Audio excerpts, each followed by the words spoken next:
ain't no shit like it for me. I'm a flyer like Aladdin on a pussy golden blessing lights.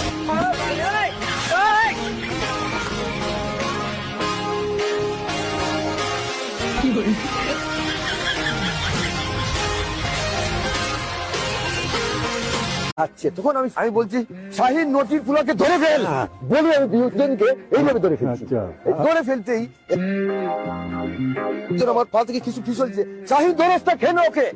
নেইমারের খেলাটার ধরনটাই নেইমারের খেলার ধরনটাই হচ্ছে তার মোবিলিটি, বলের তার রেজিস্ট্যান্স, তার ড্রিবলিং, তার বল নিয়ে মুভ অন করা। তার খেলার যে ধরনের কারণে তার জীবনের যে ক্যারিয়ারে যে ধ্বংস নেমে আসছে ইনজুরি, এইটার কারণটাই হচ্ছে তার এই ফ্রি স্টাইলে ফুটবলটা খেলা, যেটা পৃথিবীর সবচেয়ে সুন্দর ফুটবল। ওর খেলার স্টাইলটা যে ওকে ফাউল করা ছাড়া ওকে আপনি আটকাইতে পারবেন, এটা সম্ভব না। ওরে আটকাইতে হলে ফাউলই করতে হবে, অ্যাট্রাক্ট করে।